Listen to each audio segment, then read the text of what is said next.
Hello दोस्तों, मैं अपने यूट्यूब चैनल में आप सभी का स्वागत करती हूँ। तो आज की वीडियो में आप लोग सुनेंगे बेटे के लिए माँ का प्यार। तो चलिए शुरू करते हैं। यह कहानी माँ के बेटे के प्रति प्रेम पर आधारित है। जब बच्चे माँ का प्रेम समझने लगते हैं, तब तक बहुत देर हो जाती है। अविनाश के जीवन में बहुत एक बड़ा बदलाव आया था। पहले वह गांव में रहते थे, लेकिन अब उनकी नौकरी एक शहर में लग गई थी।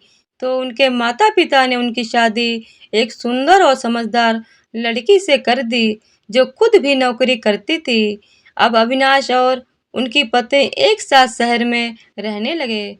कुछ सालों के बाद अविनाश के पिताजी का निधन हो गया। अब उनकी माँ एकदम अकेली सी हो गई थी।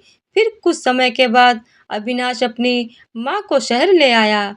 शहर में आकर अविनाश की माँ को अच्छा नहीं लगता था, लेकिन एक माँ प्राथमिकता हमेशा अपने बेटे की खुशी थी। दिन रात वह अविनाश और उनकी पत्नी को समझाने की कोशिश करती रहती थी, लेकिन वो चुपचाप सब सुन लिया करते थे। वो सोचते थे, माँ तो ऐसे ही बोलती रहती हैं। एक दिन अविनाश की पत्नी को जल्दी ऑफिस जाना था, इसीलिए वह जल्दी-जल्दी में ऑफिस चली गई। फिर अविनाश भी जल्दी में ऑफिस चला गया। कुछ समय के बाद अविनाश की माँ ने देखा कि उनका बेटा अपना खाना घर पर भूल गया है। माँ का दिल तड़प गया कि आज उनका बेटा भूखा रहेगा। माँ ने बिना देर किए फटाफट खाना पैक किया और ऑफिस पहुंचकर उसके पास वाली कुर्सी पर बैठ गई। क्योंकि कंपनी में बाहर वालों की जाने की अनुमति नहीं थी।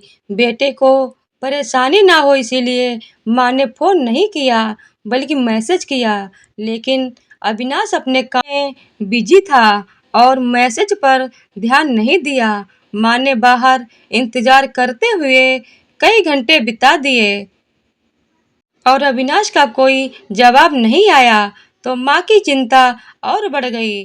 फिर अविनाश ने गुस्से में उसे डांटते हुए कह दिया कि उसका यह शहर है, गांव नहीं है और उसकी माँ को अपनी मनमानी नहीं करनी चाहिए थी। माँ ने खाने का टिफिन अविनाश के पास पहुंचाया और कहा, तू खाना भूल गया था और तू भूखा ना रहे तभी मैं खाना लेकर आई हूँ। माँ की बात सुनकर अविनाश का दिल झकझोर गया। अविनाश को यह एहसास हुआ कि उसने बिना सोचे समझे माँ को डांटा है, जबकि माँ बिना किसी शिकायत के उसके लिए खाना लेकर आई थी और मैंने उन पर गुस्सा किया। वह अपने किए गए आचरण पर पछतावा करते हुए अपनी माँ से माफ़ी मांगने लगा और माँ ने उसे माफ़ कर दिया। उसके बाद अविनाश अपनी माँ की देखभाल बहुत अच्छे तरीके से करने लगा। इसके बाद माँ को शहर भी अच्छा लगने लगा। तो दोस्तों, आशा करती हूँ इस छोटी सी कहानी से हमें ये सीखने को मिला कि जो बच्चा बड़ा होकर माँ और पिता का सम्मान और आदर करता है, उसके घर में शांति होती है। माँ का खुश रहना साक्षात भगवान को खुश रहने के बराबर है। तो दोस्तों, आशा करती हूँ कि ये छोटी सी कहानी आपके जीवन में अच्छा बदलाव ज़रूर लाएगी। तो दोस्तों, माँ तो ईश्वर का वो भेजा हुआ फरिश्ता है, जो अपने बच्चों के लिए कुछ भी सह सकती हैं और उफ़ तक नहीं करती। तो दोस्तों, अगर ये छोटी सी कहानी आपको पसंद